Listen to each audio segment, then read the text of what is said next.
Alors on nous dit souvent qu'il faut trouver l'équilibre pour avoir une vie paisible, qu'il faut trouver le juste milieu entre sa vie professionnelle et sa vie privée, entre ses ambitions et la réalité. Alors, comme beaucoup d'entre vous, moi aussi j'ai fait face à ces dilemmes. J'ai dû entreprendre tout en étudiant, étudier dans deux formations en même temps et m'engager pour permettre à ceux qui n'en ont pas les moyens d'aller à l'école dignement. Alors, j'ai dû faire des choix. J'ai dû commencer certaines choses, en abandonner d'autres.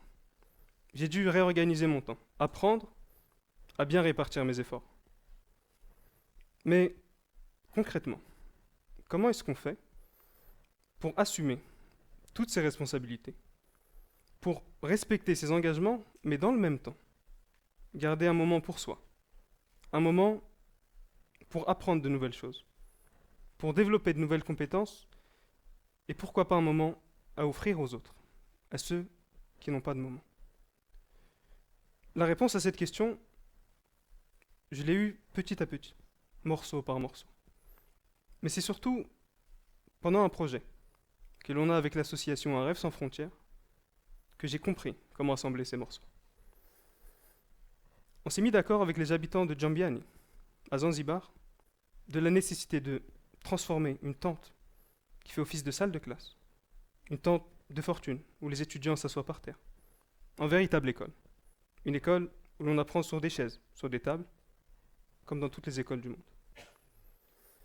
Alors, je voulais faire vite. Je voulais rapidement trouver une solution au problème. Je voulais vite concrétiser le projet. Mais je ne savais pas comment faire.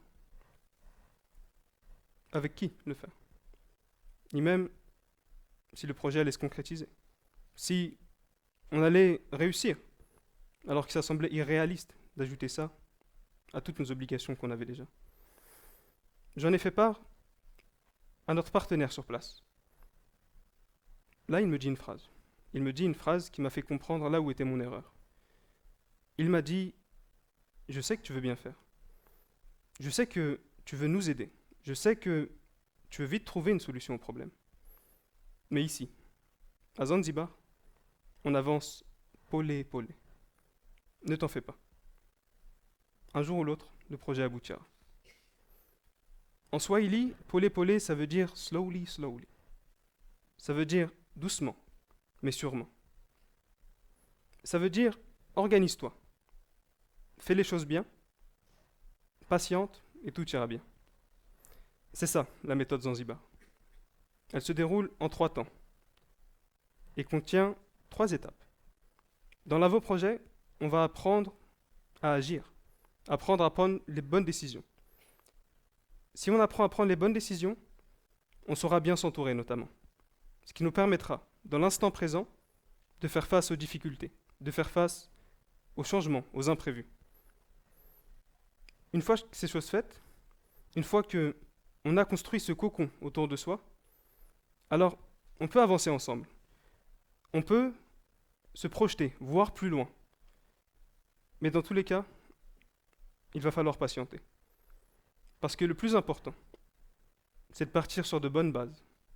La bonne base, c'est notre première étape. C'est la science qui précède et qui accompagne l'action. Alors, apprendre, pour moi, ce n'est pas juste engranger des connaissances par-ci, par-là. Ce n'est pas non plus distinguer entre ce qui nous sera utile de ce qui nous sera inutile. Ça, c'est relativement simple. Apprendre, c'est réussir à distinguer entre la meilleure des deux options et le moins pire des deux mots, puis d'agir en fonction. Par exemple, je sais que je peux passer 1 heure à me reposer ou bien 1 heure à travailler. Le repos est plus attirant. C'est le confort, c'est la facilité. Le travail, c'est plus fatigant. C'est l'effort, la difficulté. Alors, le choix semble évident. Pourquoi devrais-je me fatiguer alors que je peux me reposer?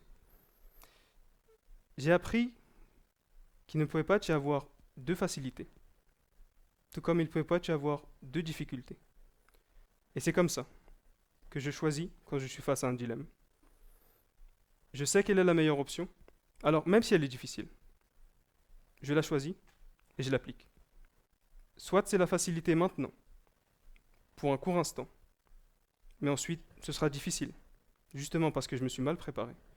Ou alors ce sera la difficulté maintenant, et pour un court instant, mais le reste sera facile, justement parce que je m'y suis bien préparé. Alors, maintenant que l'on sait ça, on peut prendre l'exemple des grands sportifs. Une étude menée par des Norvégiens, publiée en 2023, montre que plus on est habitué à fournir des efforts, alors plus grande sera notre tolérance à la douleur. Ça, c'est bien. On arrive à distinguer entre les deux meilleures options et agir en conséquence, même si on doit faire des concessions sur notre confort. Mais malgré toute la volonté du monde, en vérité, on a tous nos limites. Alors, si on n'a pas la réponse à un problème, à nous de connaître quelqu'un qui, lui, connaît la réponse. Ça, c'est notre grand 2. Bien s'entourer. Et c'est ce qu'on a décidé de faire. Avec le président de l'association, on a décidé d'être sûr que ceux avec qui nous allions avancer marchent sur le même chemin que nous. Il nous fallait non seulement des personnalités compatibles, mais surtout complémentaires.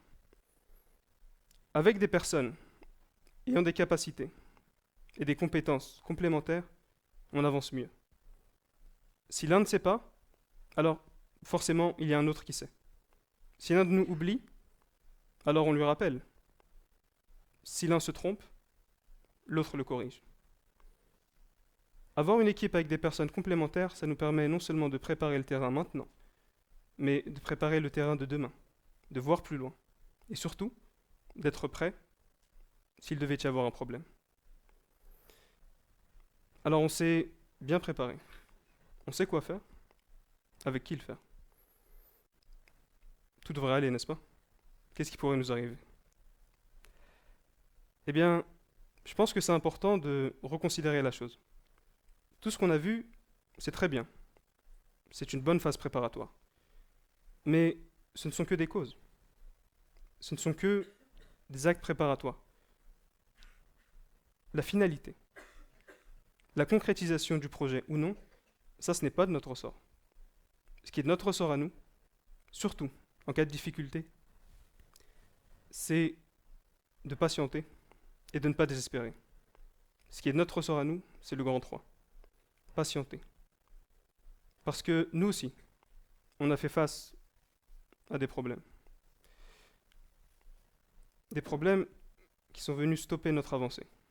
Malheureusement, il y a eu un énorme incendie dans le village qui a détruit beaucoup de maisons, qui a ravagé des bâtiments, laissant des personnes à la rue, des commerçants sans boutique. Alors là, l'ambiance est différente. Les priorités, évidemment, ne sont plus les mêmes. Dans ces moments-là, là où on a l'impression de perdre la main, on a l'impression que tout va mal, qu'on a envie d'abandonner, qu'on a envie de tout lâcher. Alors c'est là qu'on comprend l'intérêt de la méthode. Chaque étape compte, même celle que l'on ne connaît pas encore. Bien se préparer, c'est utile non seulement pour atteindre l'objectif, mais également pour pouvoir faire face aux problèmes, surtout ceux qu'on n'attend pas. Aujourd'hui, on avance. Aujourd'hui, grâce aux dons, on a réussi à acheter tout le matériel nécessaire pour lancer le chantier. Les travaux ont commencé. Les fondations sont posées. Les piliers commencent à s'élever. Enfin, les enfants sont contents. Ils vont pouvoir étudier comme les autres. La méthode que je vous propose, la méthode Zanzibar, maintenant, c'est à vous de l'adopter. C'est à vous de l'adapter au travail, à l'école, dans vos projets, quels qu'ils soient. Même si à un moment, on n'arrive plus à concilier les choses, même si à un moment, c'est difficile. On a l'impression de perdre la main. On a envie d'abandonner. Ne vous inquiétez pas. Posez-vous un instant. Reprenez là où vous le pouvez. N'ayez pas peur de ce qu'il adviendra. En vérité, nous, tout ce qu'on doit faire, c'est d'avancer Paulé. Merci à vous.